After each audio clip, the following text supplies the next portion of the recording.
Hello students, M Kumar sir फिर आप लोगों के लिए न्यू वीडियो के साथ।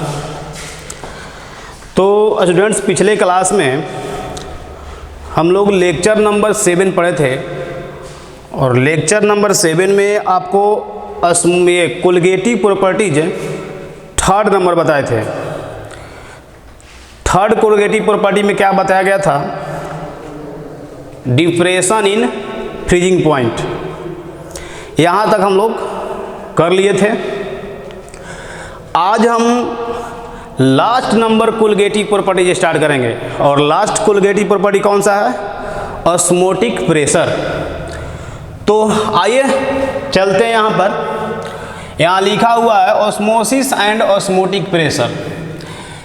ध्यान दीजिएगा, ऑस्मोसिस पहले बताएंगे, ऑस्मोसिस समझाने के बाद हम आपको बताएंगे ऑस्मोटिक प्रेशर के बारे में। लेकिन ध्यान देने वाली एक बात है कि ऑस्मोसिस एंड ऑस्मोटिक प्रेशर समझने से पहले एक आपको वर्ड जानना पड़ेगा डिफ्यूजन के बारे में। तो पहले हम किसके बारे में पढ़ेंगे? डिफ्यूजन क्या होता है, डिफ्यूजन समझ लीजिए। उसके बाद बताएंगे ऑस्मोसिस और तब बताएंगे हम ऑस्मोटिक प्रेशर। समझ रहे हैं? तो आइए चलते हैं डिफ्यूजन में, समझने की कोशिश करेंगे। पहले देखिए, फिगर बना करके आपको समझा रहे हैं। यहाँ पर हम लिए हैं डाइल्यूट सॉल्यूशन। कौन सा सॉल्यूशन है? तो यहाँ लिए हैं डाइल्यूट सॉल्यूशन और एक लिए हैं कंसंट्रेटेड सॉल्यूशन। डिफिनीशन समझने से पहले आप लोग इस पर ध्यान दीजिए। कंसंट्रेटेड सॉल्यूशन, कंसंट्रेटेड सॉल्यूशन हो गया। ये तो आपको पता होगा। डाइल्यूट सॉल्यूशन का मतलब इसमें सॉल्यूट जो है वो कम अमाउंट में है और इसमें सॉल्यूट जो है वो ज़्यादा अमाउंट में है। तो जिसमें कम अमाउंट में सॉल्यूट होता है उसको डाइल्यूट बोलते हैं और जिसमें ज़्यादा होता है उसको क्या बोलते हैं? कंसंट्रेटेड बोलते हैं। तो आप बोल सकते हैं कि डाइल्यूट सॉल्यूशन का जो कंसंट्रेशन है वह लोअर है, कम है, इसमें सॉल्यूट कम है ना। तो आप कहेंगे कि ये जो सॉल्यूशन है ये लोअर कंसंट्रेशन सॉल्यूशन है, लोअर कंसंट्रेशन। और ये बोलिए ये क्या है? Higher concentration, higher concentration. ये लोअर कंसंट्रेशन और ये हायर कंसंट्रेशन। अब आपको करना क्या इसमें कि दोनों को एक में मिलाइए, दोनों को एक में मिलाइए। चलिए इस फिगर पर ध्यान दीजिए। देखिए, ये डिफ्यूजन का डिफिनीशन से पहले आपको समझा रहे हैं कि डिफ्यूजन कहते किसको हैं। चलिए, दोनों ही डाइल्यूट सॉल्यूशन और कंसंट्रेटेड सॉल्यूशन दोनों को एक में मिला दीजिए। चलिए, यहाँ पर है डाइल्यूट सॉल्यूशन और इसी में कौन सा मिला रहे हैं? कंसंट्रेटेड सॉल्यूशन को मिला रहे हैं। ये आपका कौन सा हो गया? डाइल्यूट सॉल्यूशन और ये कौन सा है? Concentrated solution. ध्यान दीजिएगा, जब दोनों ही सॉल्यूशन को आप एक में मिला देंगे तो इसमें होगा क्या? इसमें सॉल्यूट जो है वो कम है, सॉल्वेंट ज़्यादा है। इसमें सॉल्वेंट ज़्यादा है, समझ रहे हो ना। और इसमें क्या है कि सॉल्यूट ज़्यादा है, सॉल्वेंट कम है। तो अब दोनों को एक में मिलाइए। तो मिलाने से क्या होगा कि ये दोनों ही सॉल्यूशन अपने कंसंट्रेशन को इक्वल करना चाहेंगे। क्या करेगा? ये सब इक्वल करेगा। कहिए कैसे इक्वल करेगा दोनों कंसंट्रेशन? दोनों ही सॉल्यूशन जो है कंसंट्रेशन को इक्वल कैसे करेगा? तो देखिए कैसे इक्वल करेगा। इसमें सॉल्यूट कम, सॉल्वेंट ज़्यादा है तो जब सॉल्वेंट ज़्यादा है तो सॉल्वेंट पार्टिकल्स डाइल्यूट से कंसंट्रेटेड सॉल्यूशन की ओर मूव करेगा। इसमें सॉल्यूट ज़्यादा है, सॉल्वेंट कम है, तो इसमें क्या होगा कि सॉल्यूट पार्टिकल्स कंसंट्रेटेड से डाइल्यूट की ओर मूव करेगा ना, और तब जाकर के दोनों कंसंट्रेशन को क्या करेगा, इक्वल करेगा। जैसे आप लोग समझिए कि दो सॉल्यूशन आप बना रहे हैं, एक सॉल्यूशन में 1 kg शुगर को मिलाए हैं, चीनी को मिलाए हैं, और दूसरा जो सॉल्यूशन है उसमें आप 3 kg शुगर को मिलाए हैं। तो सिंपल सा मतलब है कि 3 kg जो सॉल्यूशन आप बनाए हैं 3 kg शुगर वाला वो ज़्यादा मीठा लगेगा, और 1 kg वाला जो सॉल्यूशन है वह कम मीठा लगेगा। नहीं, अब क्या कीजिए कि दोनों को आप एक में मिलाइए। तो जब दोनों को एक में आप मिला देंगे तो दोनों को एक में मिलाने के बाद अब तो पूरा मिलकर के एक ना हो गया। अब तो उसमें नहीं ना कहेंगे कि ये 1 kg वाला है और इसमें 3 kg वाला है। तो क्या किया होगा, उसमें 1 kg वाला जो सॉल्यूशन है इसमें वाटर ज़्यादा था तो वाटर गया होगा किसमें, 3 kg वाले में, और 3 kg में जो शुगर है ज़्यादा है तो शुगर आया होगा 1 kg वाले में, और दोनों मिलकर के क्या किया, अपने कंसंट्रेशन को इक्वल कर लिया। तो जब कंसंट्रेशन को इक्वल कर लिया तो उसी का नाम होता है डिफ्यूजन। देखिए डिफ्यूजन का डिफिनीशन क्या देंगे आप, देखिएगा, दो डिफरेंट कंसंट्रेटेड सॉल्यूशन, मतलब दो सॉल्यूशन लेना है, ये डाइल्यूट सॉल्यूशन लेना है और ये कंसंट्रेटेड सॉल्यूशन, तो दोनों का कंसंट्रेशन क्या है, डिफरेंट है। फिर सुनिएगा, दो डिफरेंट कंसंट्रेटेड सॉल्यूशन को एक साथ कांटेक्ट में लाएंगे तो सॉल्वेंट पार्टिकल्स डाइल्यूट से कंसंट्रेटेड की ओर जाता है, सॉल्यूट पार्टिकल्स कंसंट्रेटेड से डाइल्यूट की ओर आता है। इस प्रोसेस का नाम होता है डिफ्यूजन। समझ गए? तो चलिए इस फिगर को पहले आप लोग उतार लीजिए, उसके बाद हम डिफिनीशन लिखवा रहे हैं। डिफिनीशन में यही बताएंगे आपको कि सॉल्वेंट पार्टिकल्स का मूवमेंट डाइल्यूट से कंसंट्रेटेड की ओर होता है, सॉल्यूट पार्टिकल्स का मूवमेंट कंसंट्रेटेड से डाइल्यूट की ओर होता है। इस प्रोसेस का नाम होता है डिफ्यूजन। चलिए लिखते हैं डिफिनीशन। डिफ्यूजन का डिफिनीशन आप लोग लिखिए यहाँ पर।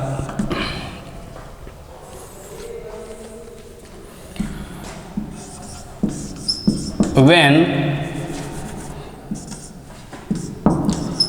two different concentrated solution, two different concentrated solution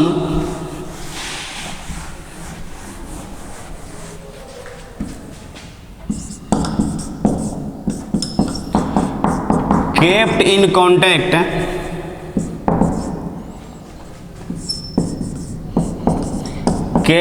contact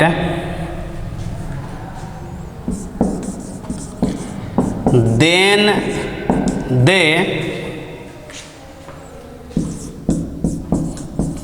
equal their concentration by moving of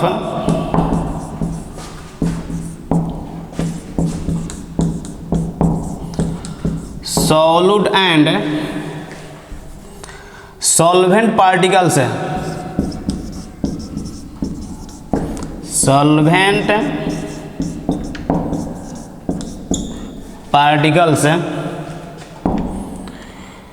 this process is called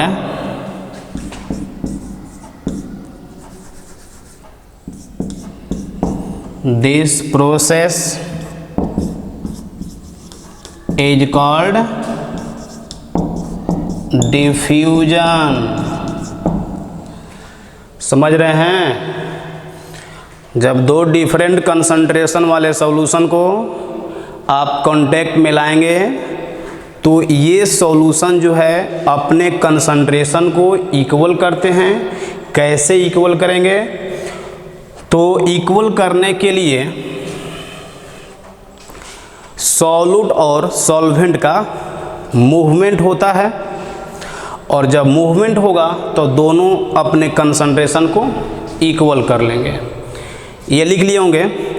और सेकंड पॉइंट में आप लिखेंगे, सेकंड पॉइंट में आपको जो समझाए थे उसी को लिखवाना है।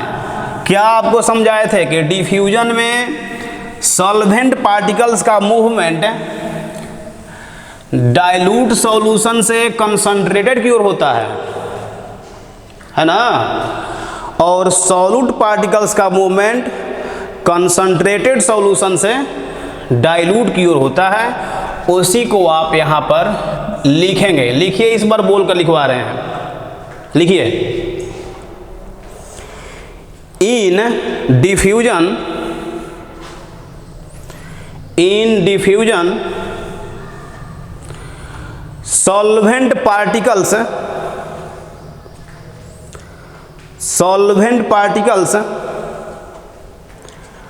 Move from dilute solution to concentrated solution, dilute solution to concentrated solution, and solute particles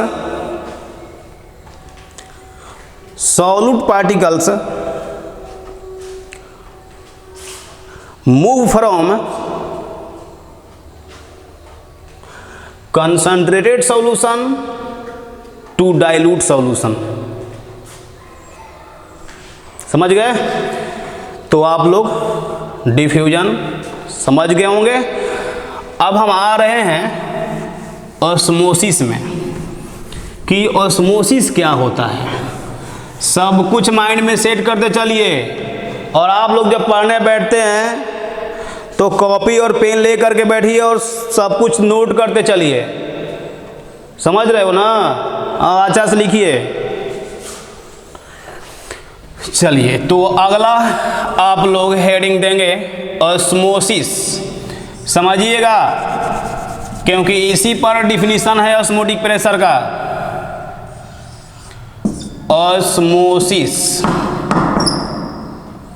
osmosis क्या होता है? देखिए ऑस्मोसिस का डिफिनीशन।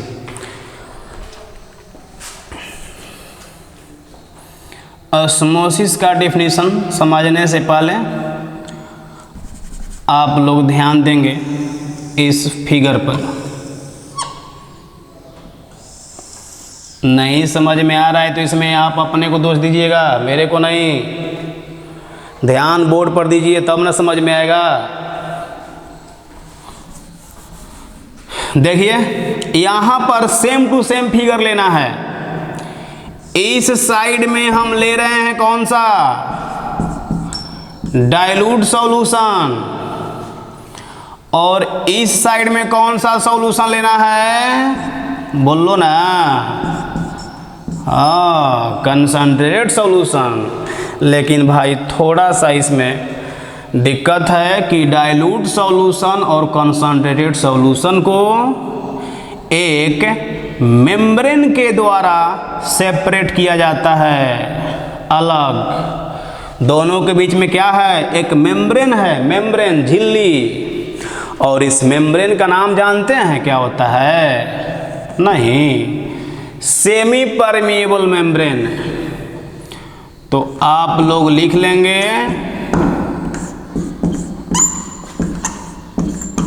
Semi permeable membrane.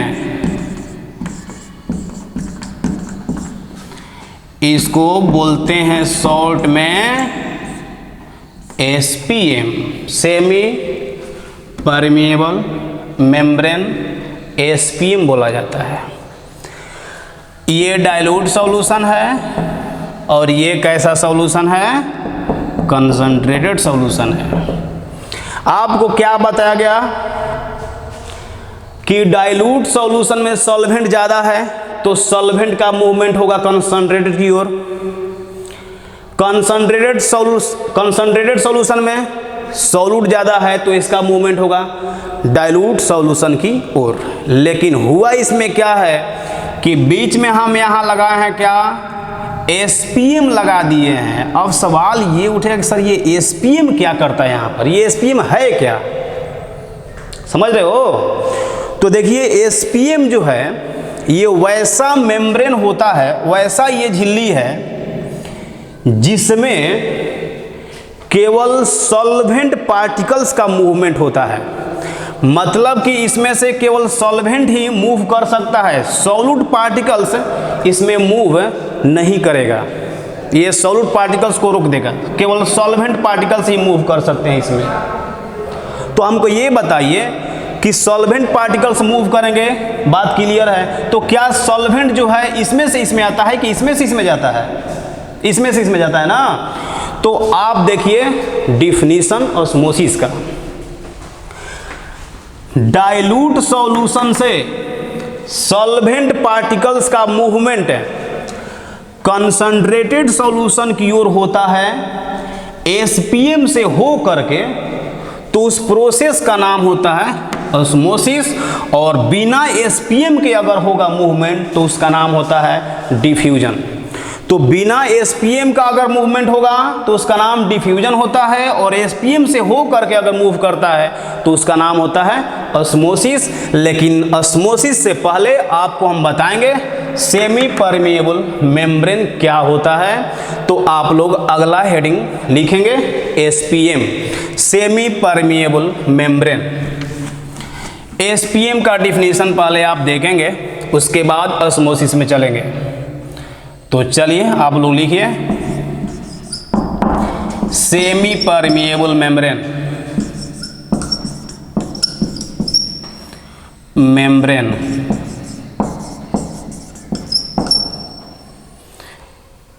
समझ गए, ये एसपीएम है। चलिए लिखिए तो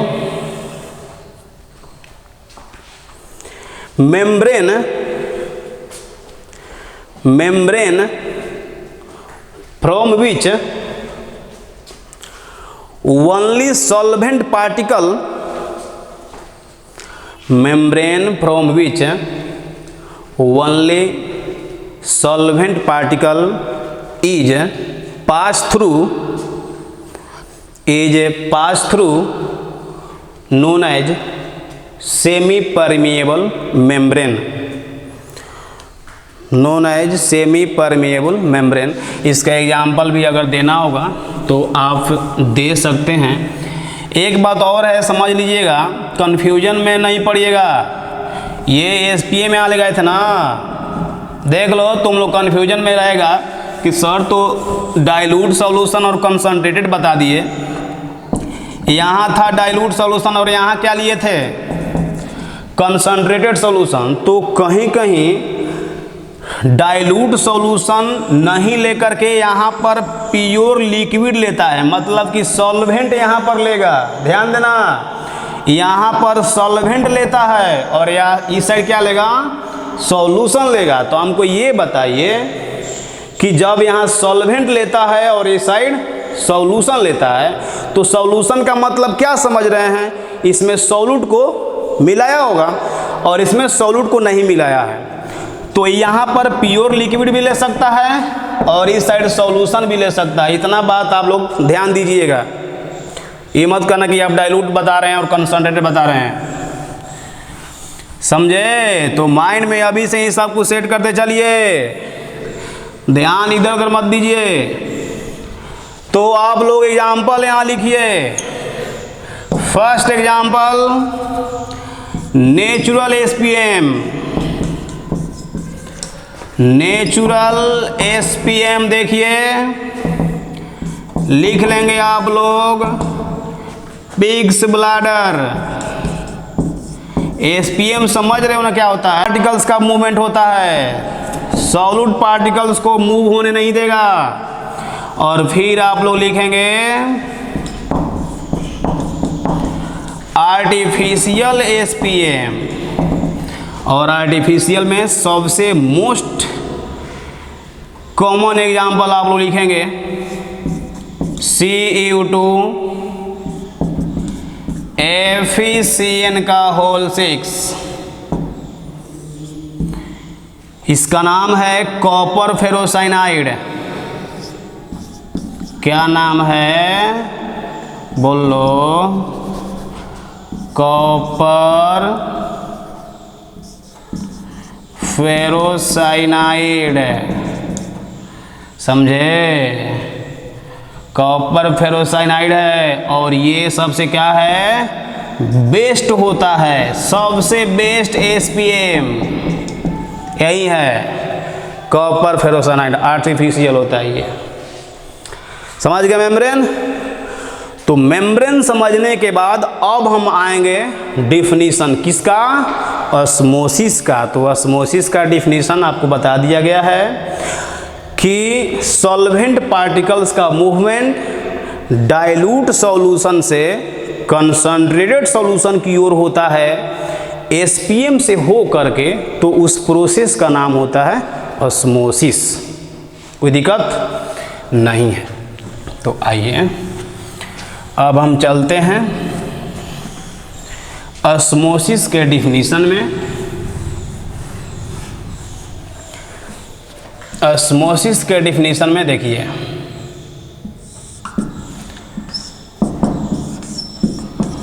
flow of solvent particles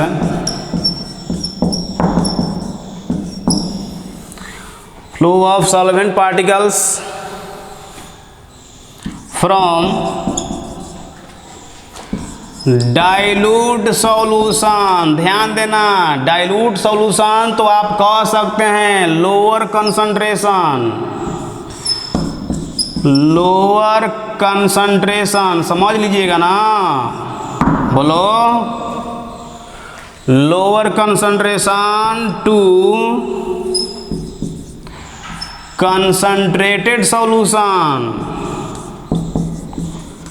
concentrated solution मतलब इसमें बोलो ना higher concentration. Flow of solvent particles from dilute solution to concentrated solution through SPM,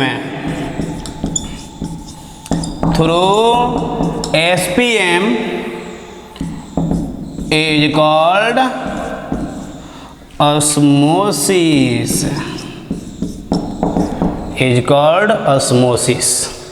कहीं कहीं डिफिनीशन में देखिए, डिफिनीशन में लोग क्या बोलते हैं osmosis के, कि सॉल्वेंट पार्टिकल्स का मूवमेंट लोअर कंसंट्रेशन से हायर कंसंट्रेशन की ओर होता है एसपीएम से हो करके, तो उसको हम बोलते हैं ऑस्मोसिस। तो ध्यान दीजिएगा, डाइल्यूट सॉल्यूशन को लोअर कंसंट्रेशन बोलते हैं और कंसंट्रेटेड सॉल्यूशन को क्या बोलते हैं?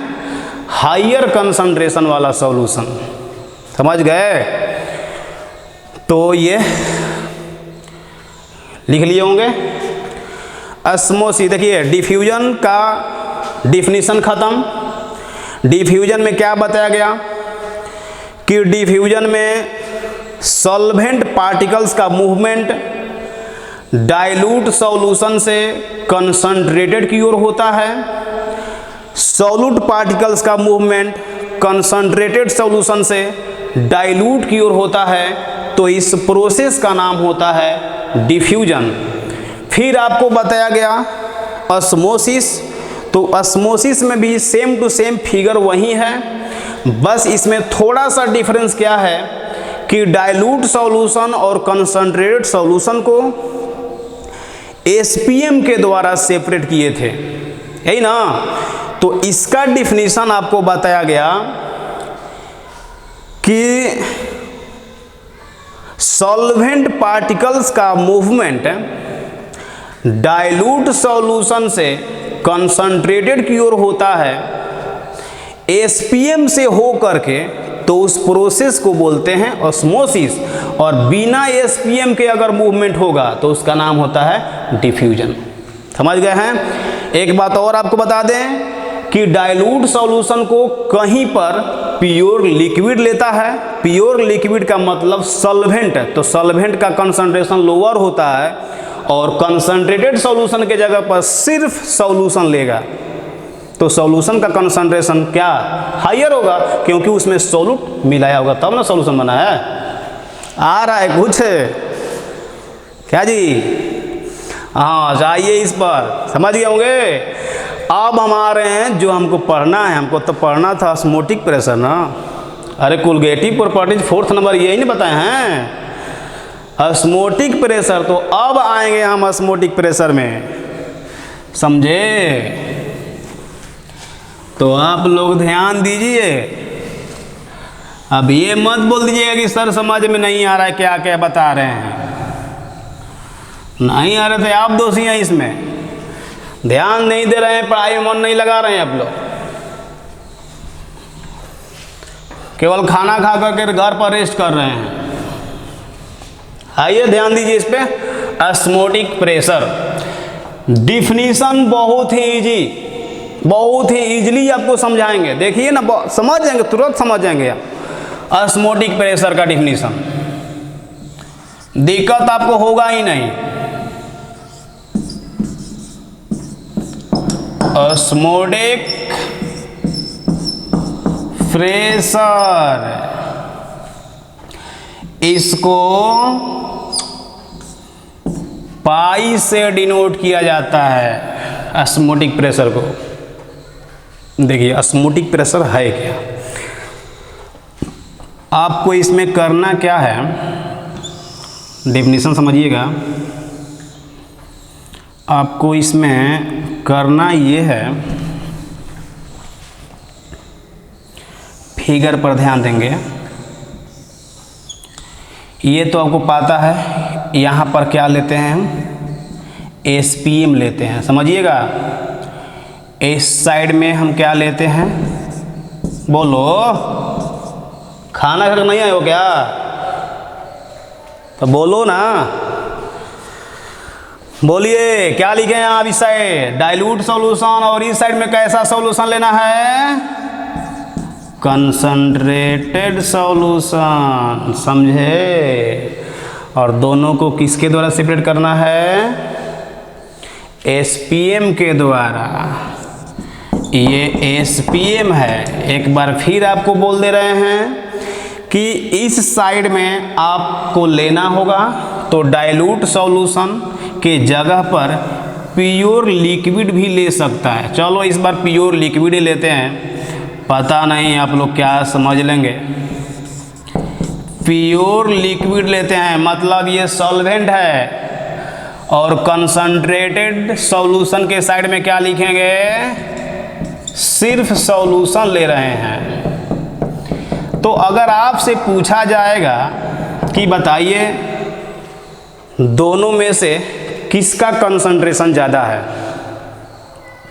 इसका कंसंट्रेशन ज़्यादा है, इसमें सॉल्यूट है, इसमें सॉल्यूट नहीं मिलाए हैं, तो सॉल्यूट नहीं मिलाए हैं तो कंसंट्रेशन इसका लोअर होगा, इसमें सॉल्यूट मिला दिए हैं, इसका कंसंट्रेशन हायर होगा।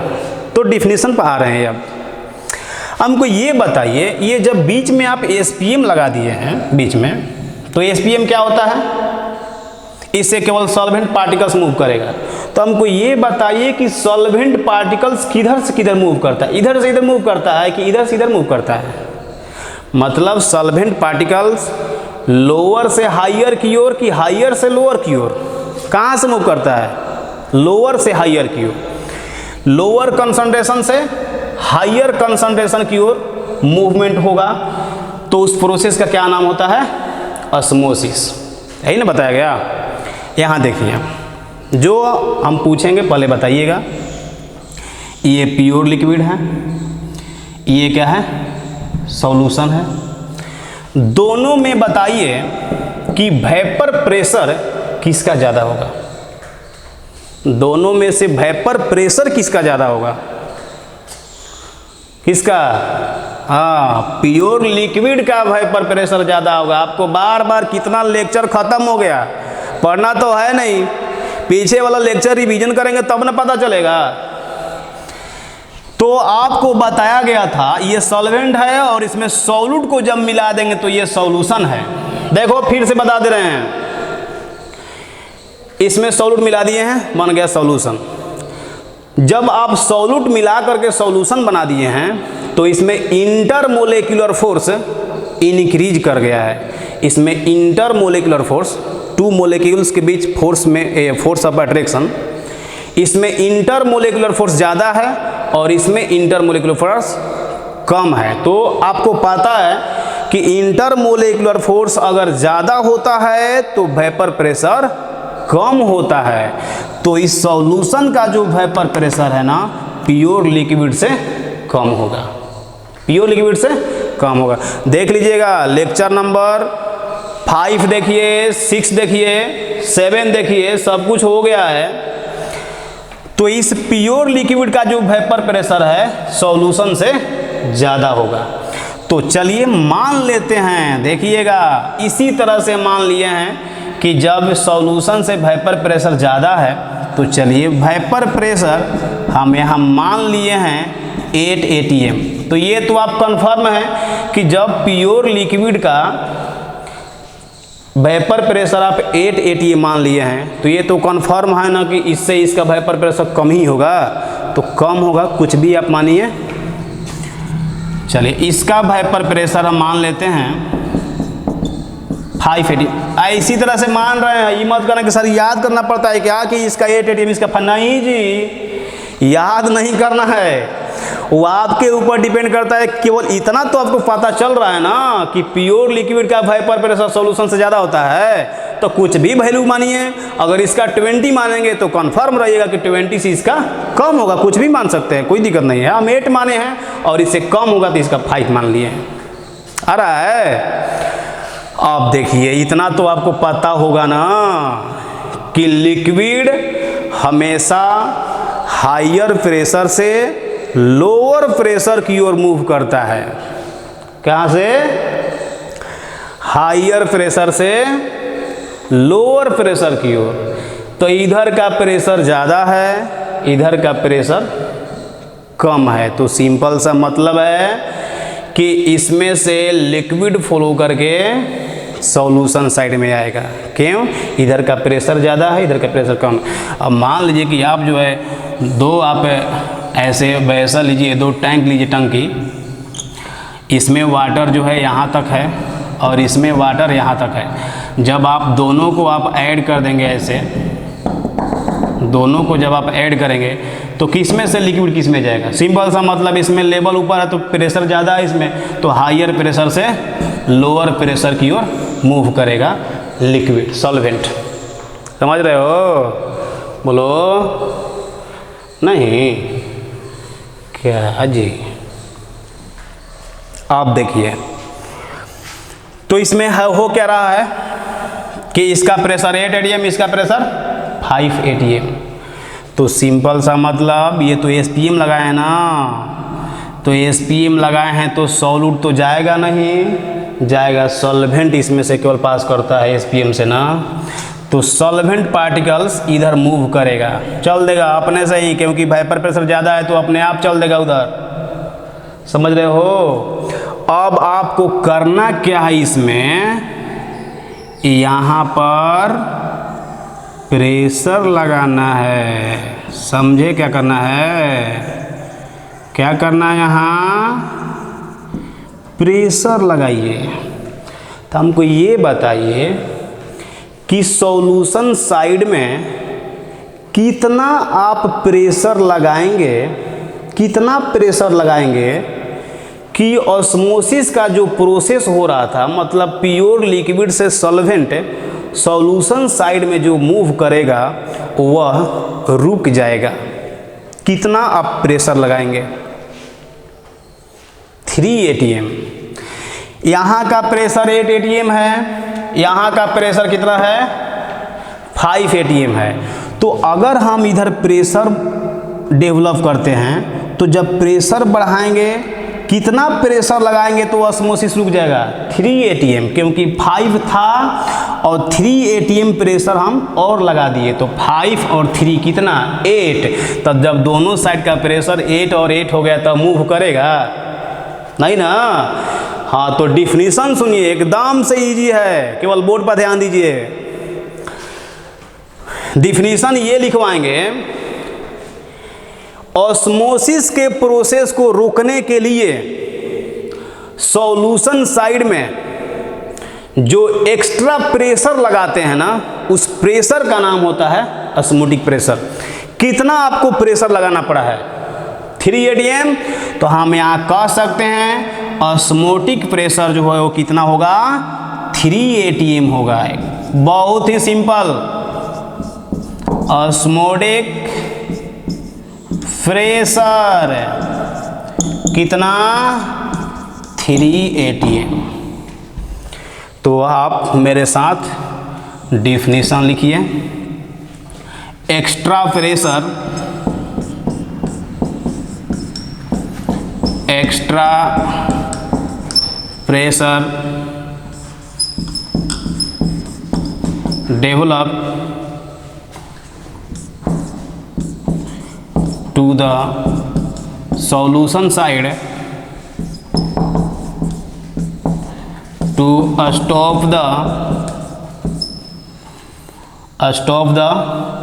process of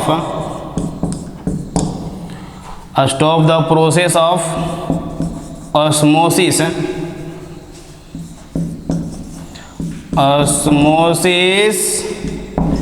is called, बोलिए क्या होता है, बोलो ऑस्मोटिक प्रेशर। समझे?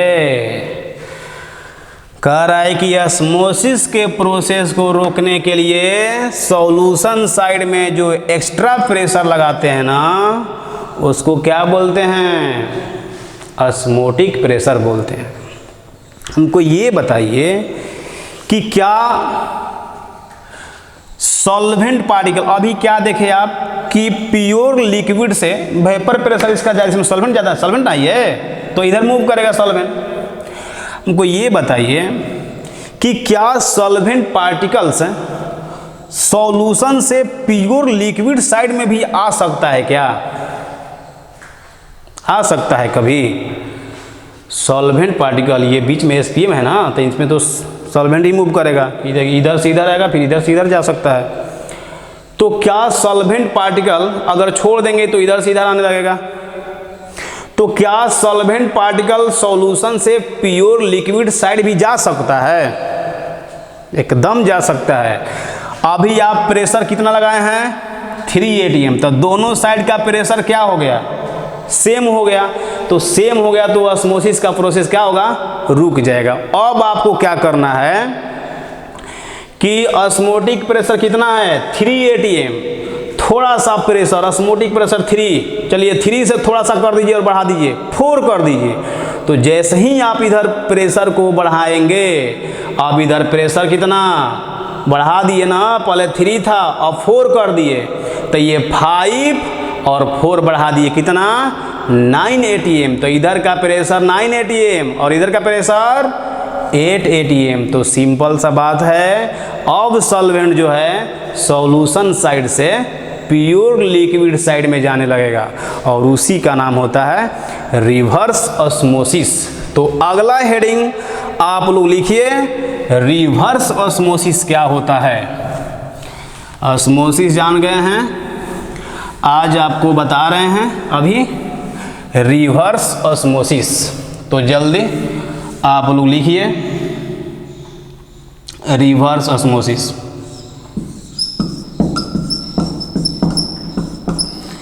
रिवर्स ऑस्मोसिस, रिवर्स ऑस्मोसिस में क्या होगा कि सॉल्यूशन साइड से solvent particles pure liquid side में जाएगा। कैसे जाएगा तो जो आप यहाँ प्रेशर लगा रहे हैं ऑस्मोटिक प्रेशर से ज़्यादा होना चाहिए, क्योंकि अगर ऑस्मोटिक प्रेशर के इक्वल होगा तब तो ऑस्मोसिस रुक जाएगा ना। थोड़ा सा ज़्यादा करेंगे इधर से इधर। तो चलिए लिखते हैं रिवर्स ऑस्मोसिस में।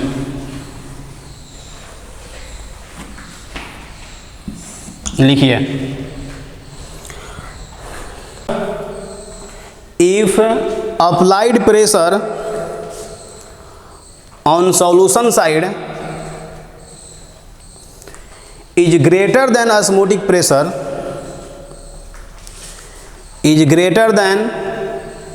osmotic pressure, then solvent particles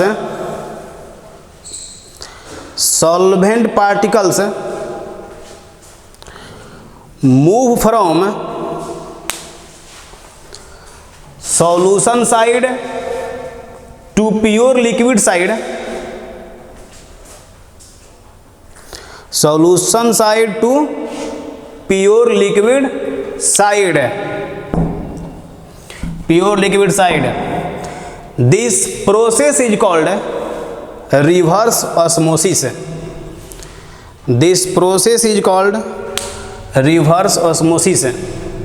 हो गया। चलिए अगला हेडिंग देखिए, जल्दी से, काफ़ी इंपॉर्टेंट है, न्यूमेरिकल उसी से पूछेगा। जल्दी से थोड़ा आप लोग फास्ट कीजिए स्पीड को। लिखेंगे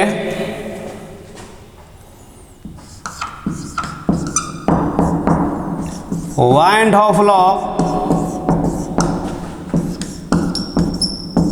of osmotic pressure, osmotic pressure. देखिए इसमें क्या है, वाइंड ऑफ लॉ देख लीजिए ऑस्मोटिक प्रेशर के बारे में। ये बोले थे कि ऑस्मोटिक प्रेशर जो होता है यानी कि पाई जो है वह सॉल्यूशन के मोलारिटी के डायरेक्टली प्रोपोर्शनल होता है। देखिएगा काफ़ी इंपॉर्टेंट रिजल्ट के पास पहुंचेंगे। तो पहले आप लोग एक लाइन लिखिए यहाँ पर, osmotic pressure is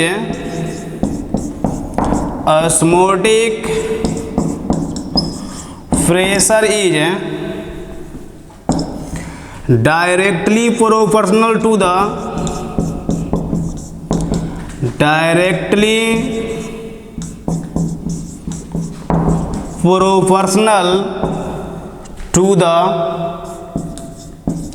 molarity of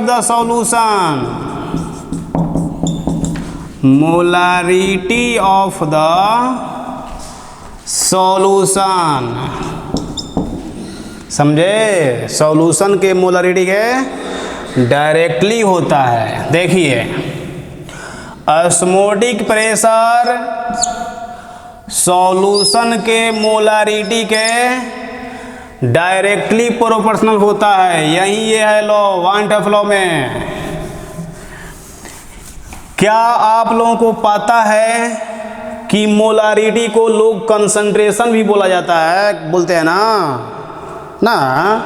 तो नहीं जानते हैं तो अब जान लीजिए, मोलारिटी को कंसंट्रेशन भी बोला जाता है। तो हम इसको क्या बोलेंगे, ऑस्मोटिक प्रेशर डायरेक्टली कंसंट्रेशन, यानी कि C लिख दिए। समझ लीजिएगा ये सब एक ही है। मोलारिटी को ही कंसंट्रेशन बोला जाता है। मोलारिटी, इसका सेकेंड नाम कौन सा है, कंसंट्रेशन। सब कुछ माइंड में सेट करते चलिए, समझे कि नहीं समझे। कंसंट्रेशन इसको हम मान लेते हैं फर्स्ट नंबर, याद रखिएगा, पाई डायरेक्टली C के। अब आएंगे अगला नेक्स्ट लॉ। देखिए नेक्स्ट लॉ कौन सा है, वाइल्स एंड चार्ल्स लॉ,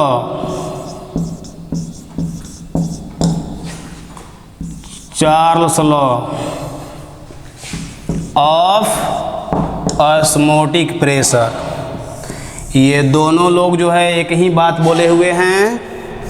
ये लोग बोले हुए हैं कि पाई जो है यानी ऑस्मोटिक प्रेशर वह केल्विन टेम्परेचर के डायरेक्टली होता है। मतलब जो टेम्परेचर होना चाहिए वो केल्विन में होना चाहिए। तो आप लोग इनके लॉ को जल्दी लिखिए, काफ़ी इंपॉर्टेंट रिजल्ट के पास पहुंच रहे हैं। Osmotic pressure is, osmotic pressure is directly proportional, directly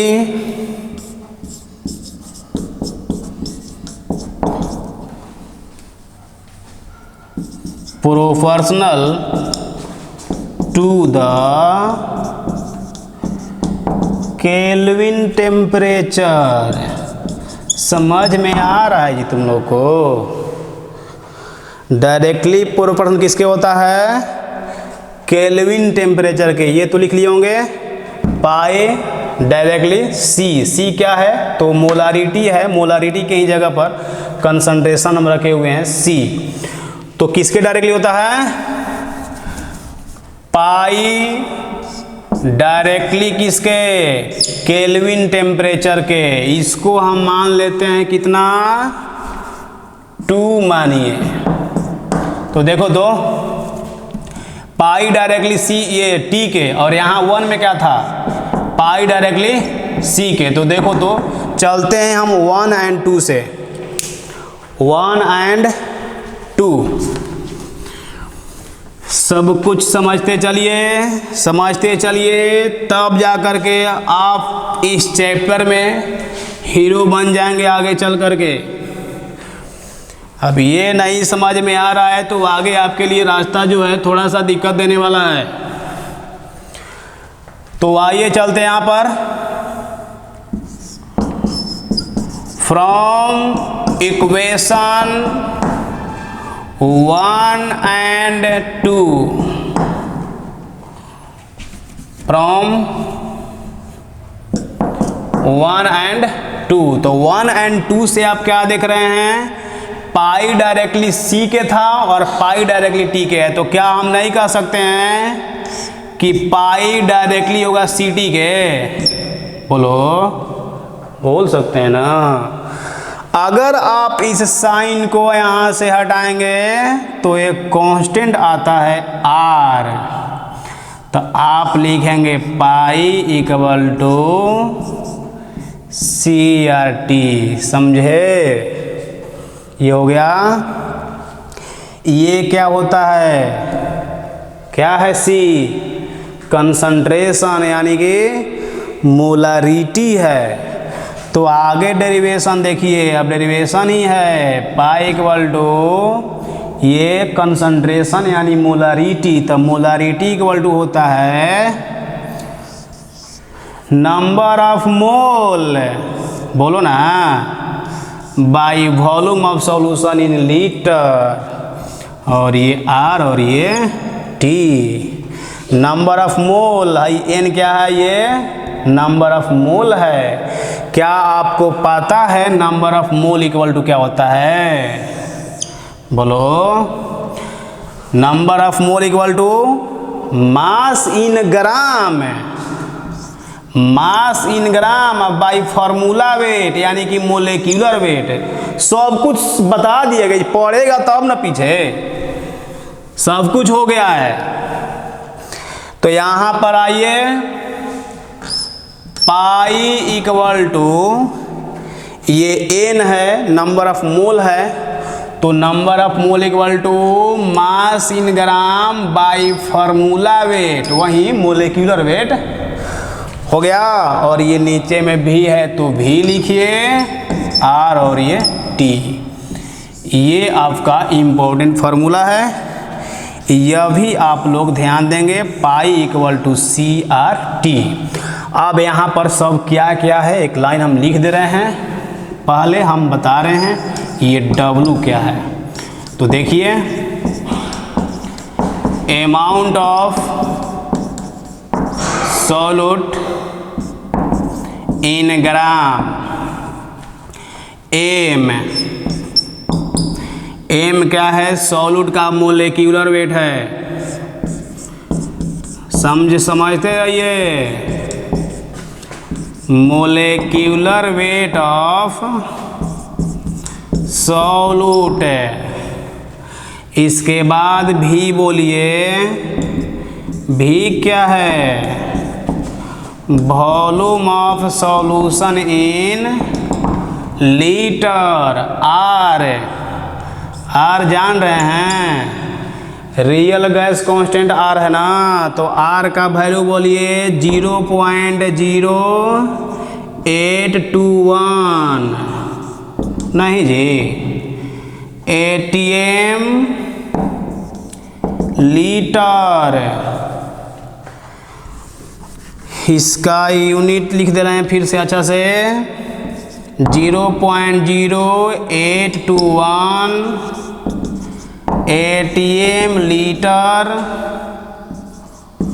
पर मोल पर केल्विन, ATM लीटर पर मोल पर केल्विन, आर का ये यूनिट होता है। ये ध्यान दीजिए जो टेम्परेचर है ना ये तो किस यूनिट में है, केल्विन में जी, समझे। और यहाँ से अगर आप सब कुछ रख देते हैं तो ये जो ऑस्मोटिक प्रेशर है ना ये आएगा ATM यूनिट में, ऑस्मोटिक प्रेशर जो आएगा ना वो ATM यूनिट में यहाँ से आएगा, समझ। वहीं यार आप लोग पढ़े हैं 11th क्लास में, ये सब 11th क्लास में था। PV इक्वल टू क्या होता है, nRT, ये वही R है, इसका वैल्यू होता है 0.0821 ATM लीटर पर मोल पर केल्विन, समझे। तो ऑस्मोटिक प्रेशर के बारे में आपका जानकारी खत्म।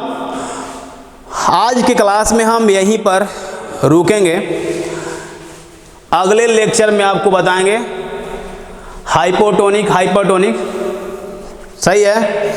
तो चलिए आज हम यहीं पर रुकेंगे। ओके, थैंक यू आज क्लास में प्रेजेंट होने के लिए।